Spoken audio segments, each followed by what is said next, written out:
তো good morning সবাইকে। সকাল সকাল তারাপীঠ থেকেই আজকের ব্লগটা শুরু হচ্ছে। আর সেই ভোরবেলা থেকেই জয় মা এই আওয়াজটা না কানের মধ্যে যেন মানে এই আওয়াজটার জন্যই আমি এই রুমে থাকি। হ্যাঁ, খুব ভাল লাগছিল। তোরা তো সবে উঠলি, আমি তো উঠেছি অনেকক্ষণ। হ্যাঁ, আর একদম রাত্রে মানে তখন কটা 11:30 মা 11টা 11:30 মা কি তখন বোধহয় শয়ন দেয়, তাই হবে বোধহয়। একদম মানে ঘন্টাটা যেন মনে হচ্ছে ওইখানে, আর কোথাও কোনো আওয়াজ নেই, শুধু মায়ের ঘন্টাটাই বাজছে। তো যাই হোক, রাতটা খুব ভালো কেটেছে। এরা দুজনে তো সারা রাত মানে ম্যাক্সিমাম রাত দুজনের পেছনে লেগেই কাটিয়েছে।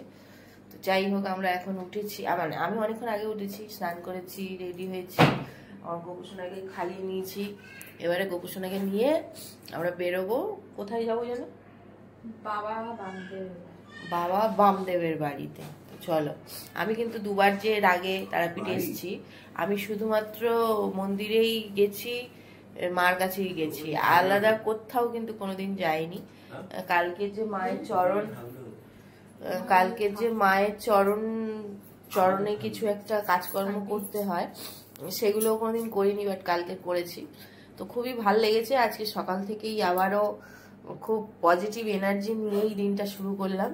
তো চলো, কি কি করি না করি সবটাই তোমাদের সঙ্গে শেয়ার করবো, দেখতে থাকো।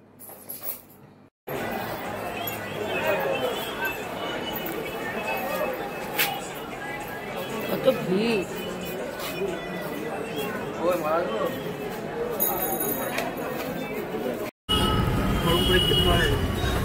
এরকম করেই যেতে হবে, কোলের উপর বসালে মালাটা নষ্ট হয়ে যায়।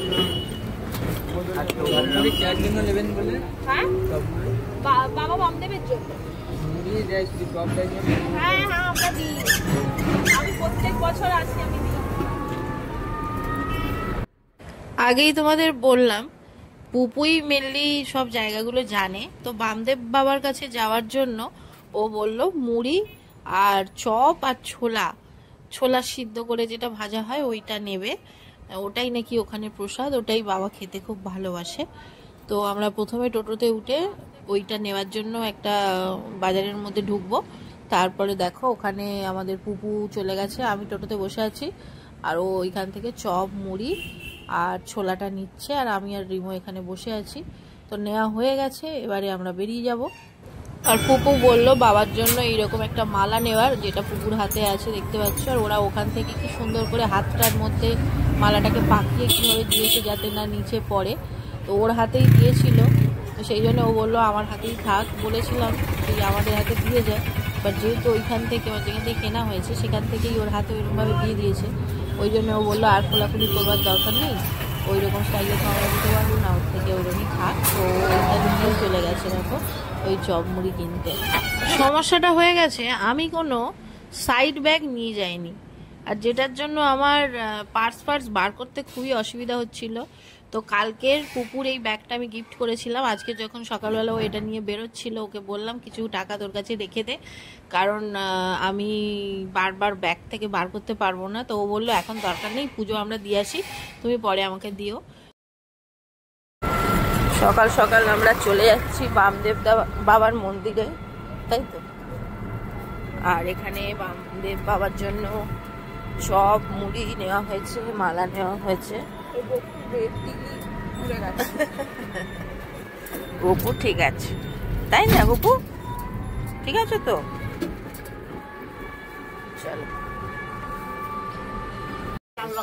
তো আমরা বামাখ্যাপা বাবার আদি যে বাড়ি আর কি, সেখানে চলে, জন্মস্থান দেখতেই পাচ্ছ লেখা এখানে। এবারে যাব এই রাস্তা দিয়ে। ভিতরে ফটো ভিডিও তোলা অ্যালাউড ছিল না, তো সেই জন্যে তুলতে পারিনি, সেটা তোমাদের সঙ্গে শেয়ারও করতে পারিনি। তো ওখানে পুজো টুজো দিয়ে আমরা বেরিয়ে গেছি, এবারে যাচ্ছি অন্য আর একটা জায়গায়। কারণ এখানে না সাইট সিনগুলো আমি কোনোদিনই যাইনি, তো কারপরে কোনটাই নিয়ে যাচ্ছে কিছুই বলতে পারবো না, আগে থেকে গেলেই দেখতে পারবো। তো এটা ছিল একটা জগন্নাথ দেবের মন্দির, বাট মন্দিরগুলোর প্রপার ঠিক এক্সাক্ট নামগুলো কি সেগুলো আমার ঠিক মনে নেই, তো সেই জন্য আমি ঠিক বলতে পারছি না। তো এটা জগন্নাথ দেবেরই মন্দির ছিল, খুবই সুন্দর মন্দিরটা। তো দেখতেই পাচ্ছ এই গেটের বাইরে পর্যন্তই ভিডিও অ্যালাউড ছিল, তারপরে ভিতর থেকে ঘুরে আসার পরে আমরা এখানে কিছু ফটো তুলে নিয়েছিলাম। মন্দিরটা দেখো কত সুন্দর আর খুব শান্ত পরিবেশটাও ছিল। তো এই মন্দিরটা দেখার পরে আমরা বাইরে আবার বেরিয়ে এলাম। আচ্ছা, আমরা এখন মোটামুটি সাইট সিন সব পরপর ঢুকছি, আর কোনো জায়গায় তো ফটো যেহেতু অ্যালাউ নেই সেই জন্য দেখাতে পাচ্ছি না। আর গপুকে এরকমভাবে নিয়ে নিয়েই ঘুরছি। এখন টিফিন করব। এই গপুকে একটা জায়গায়, এই জায়গাটায় গঙ্গা জল ছড়িয়ে এখানে রাখবো, তারপরে আমরা খাবো। বেরু বেরু হলো তো।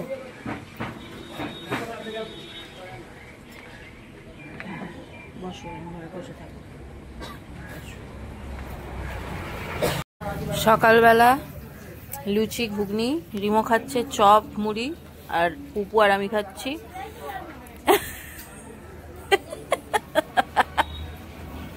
কি হলো ব্যাপারটা রিমো?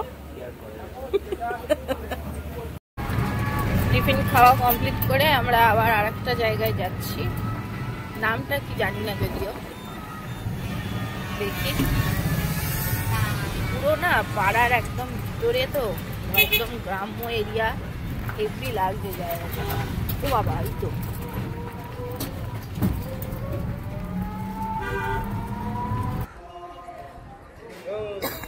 গপু কোথায় এসছে দেখো।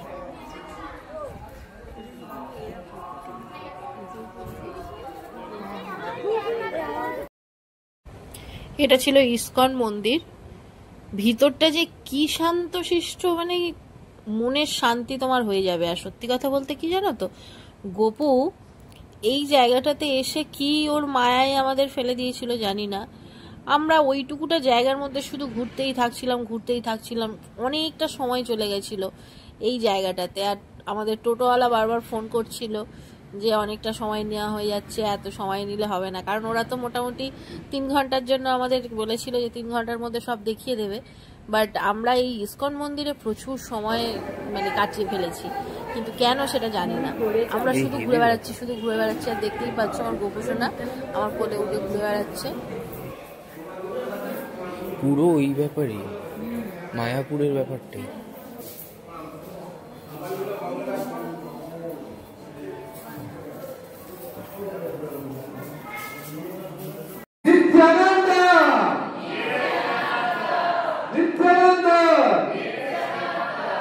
Он нас не слышит, кроме Нитянанда! Да, давайте, ну все, мы находимся на улице. কি মন্দিরটা খুবই সুন্দর না? আমার তো মন্দিরটা দেখে মানে এতটাই ভালো লেগেছে যে কি বলবো তোমাদের। দেখো বাইরে থেকেও মন্দিরটা কি সুন্দর, আর ভেতরের পরিবেশটা তো দেখলেই তোমরা। একটুখানি ভিডিও তুলতে পেরেছিলাম, পুরোটা নয়। যদিও এটা ভালো, ঠাকুরের কাছে গিয়ে ভিডিও থেকে ফটো থেকে দূরে থাকাই ভালো। ওইটুকু টাইম একটু শুধুমাত্র ভগবানকে ডাকাই ভালো। তো বাইরে বেরিয়ে এসে আমার গোপুসোনার সঙ্গে আমি একটা করে নিলাম। তারপরে পুপু কিছু ফটো তুললো, আমিও কিছু ফটো তুললাম।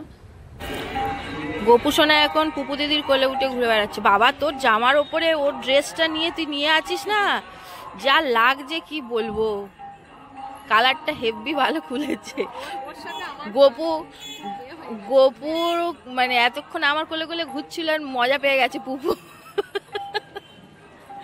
এখন গোপুকে দেখাচ্ছি যে কি কি নেবে বলো, কিন্তু গোপুর কিছু ভাল লাগছে না। তারপর পুরো মন্দিরের বাইরে এসেও একটা গ্রুপ ফটো তুললাম। তারপরে এই আর একটা জায়গায় গেছিলাম, কিন্তু এখানে একটু কোনো ফটো তুলতে পারিনি। তারপরে আমরা চলে এসেছিলাম এই পুকুরটাতে। এই পুকুরটার নাকি অনেক মাহাত্ম্য আছে, যেগুলো এইখানে দেখো সবাই নামছে, নেমে কেউ কেউ স্নান করছে, কেউ কেউ মাথায় শুধু জল ছড়া দিচ্ছে, তো এইরকম করছে। আর এই পুকুরটার নামটা ঠিক কি পুকুর সেটা আমি ঠিক জানি না। তো এখানে রিমোকে বললাম এই জায়গাটা ঘুরে থাকতে, যাতে তোমরা দেখতে পাও আর তোমরা বুঝতে পারো। এরপরে আমরা আরো একটা মন্দিরে গেছিলাম। প্রত্যেকটা মন্দিরই খুব সুন্দর ছিল। আর আমার গোপুসোনা আজকের কিন্তু খুবই এনজয় করেছে, সব ওরই পছন্দের জায়গায় যেন আমরা গেছি। তো দেখো আমার কোলে করে কি সুন্দর ঘুরে বেড়াচ্ছে আর দেখছে সবকিছু।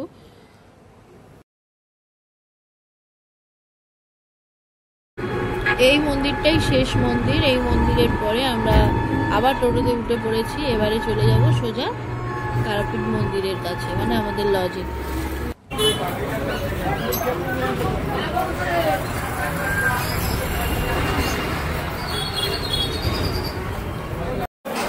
আবারও একটু মন্দিরে উঠবো, তো সেই জন্য দেখো পুপু আগে উঠছে আর ওরা একটা রিলস করার ছিল, সেটাও করে নিল। মন্দিরে কিন্তু আজকের ভালোই ভিড় ছিল, তোমাকে দেখা যাবে না, প্রচন্ড ভিড়। ভিআইপি লাইনও প্রচন্ড বড় ছিল আজকে। আর আমি পুপুসোনাকে নিয়ে সামনের দিকে যাচ্ছিলাম যে একটা বার অন্তত আজকে যেহেতু চলে যাব, তো একটা বার যদি মাকে দেখতে পাই, তো একটু নাট মন্দির যেটা বলে শনি মায়ের মন্দিরের সামনে, যেটা ওখান থেকে যদি একবার দেখা পাই, সেই জন্য ওখানে গেছিলাম। তো এখানেও কিন্তু গোপুসোনার সঙ্গে আমি মন্দিরকে সাথে নিয়ে কয়েকটা ফটো ভিডিও তুলে নিয়েছি। আর এখানে দেখো মায়ের দর্শন করতে এসছে মা, একটু হলেও আমাদেরকে দেখা দিয়েছে। এখানে দেখো ভিডিওতেও তোমরা মায়ের দর্শন একটু করতে পারবে সামনে থেকে গিয়ে। প্রচণ্ড ভিড় ছিল, প্রচণ্ড ভিড়, মানে একটুখানি টাইমের মধ্যে পুরো পুরো একদম ঘেমে টেমে একাকার হয়ে গেছিলাম, কিন্তু শান্তি হচ্ছে, মা দর্শন দিয়েছে। আর আমার এই ভিডিওর মাধ্যমে মাকে তোমাদেরকেও একবার দেখিয়ে দিলাম, তোমরাও একটু দেখে নাও। আর বুঝতেই পারবে তোমরা যে প্রচন্ড ভিড় ছিল, খুবই কষ্ট করে মায়ের মাকে দেখতে হয়েছে। কি জাদু আছে সেটা যারা ওই জাদু ফিল করতে পারে তারাই বুঝতে পারবে। যাই হোক, পুপু যে রিলটা শুরু করেছিল সেই রিলটা শেষ করলো। আর যেহেতু আমাদের লজটা একদমই পাশে, তো এবারে রুমে চলে যাব, গিয়ে একটু রেস্ট নেব, তারপরে রুম ছেড়ে দিয়ে একেবারে বেরোবো। আর আমরা তো হয়ে গেল মায়ের কাছে ঘোরা, এবার বেরিয়ে যাব রুম থেকে। বেরিয়ে গিয়ে আমরা লাঞ্চ করব, তারপরে আমাদের ট্রেন আছে 4:40, তো অনেকটাই দেরি আছে। রামপুরহাট স্টেশনে গিয়ে আমরা ওয়েট করব। তো চলো যাওয়া যাক। তো আমরা বেরিয়ে যাব শেষবারের মতন মায়ের মন্দির আর একবার তোমাদেরকেও দেখিয়ে দিলাম। এবারে আমরা বেরিয়ে যাচ্ছি। রামপুরহাট স্টেশনে যাওয়ার জন্য এই যে যাওয়ার ব্যবস্থাটা খুবই খারাপ। দেখতে পাচ্ছ একটা গাড়ির মধ্যে কতগুলো একদম মানে চেপে চুপে ভর্তি হয়ে ঢুকে আছে। যাই হোক, মাকে টাটা।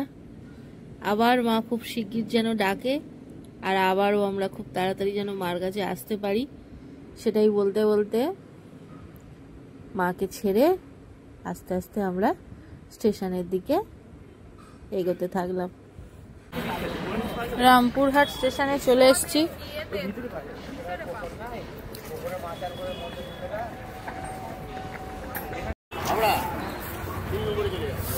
3 নম্বরে চলো।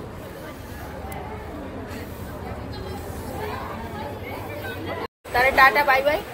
তুই এখানে থেকে যা, আমরা চলবো। ওই অভ্যাসটা করে নে তাহলে।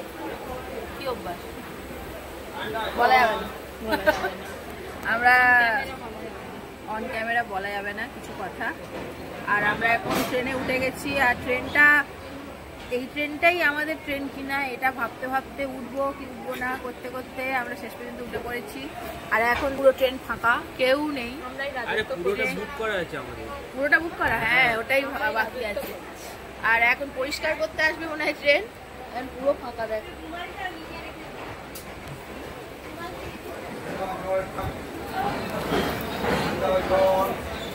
আমাদের ট্রেন ছাড়বে হচ্ছে 5টা না 4:40। তো এখন একটু বসে থাকি, ট্রেনে উঠে গেছি মানে নিশ্চিন্ত।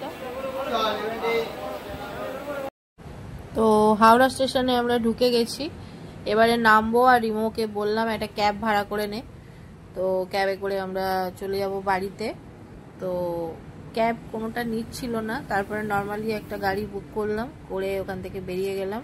তো দেখতেই পাচ্ছ আমরা হাওড়া ব্রিজ ক্রস করছি, আর বারবার বাড়ি থেকে ফোন আসছে, কারণ কালকের আছে আমার একাডেমির মেয়েদের নিয়ে বসন্ত উৎসব মানে সেলিব্রেশন, তো সেই হিসেবে সেটারই প্রিপারেশন করতে হবে। তো সেই জন্য বাড়ি যাওয়ার একটা তাড়া রয়েছে। আজকের এত রাত্রে গিয়ে তারপরে আমরা পুরো ব্যাকগ্রাউন্ড রেডি করব, আর তারপরে কালকের আমাদের সেলিব্রেশনটা হবে।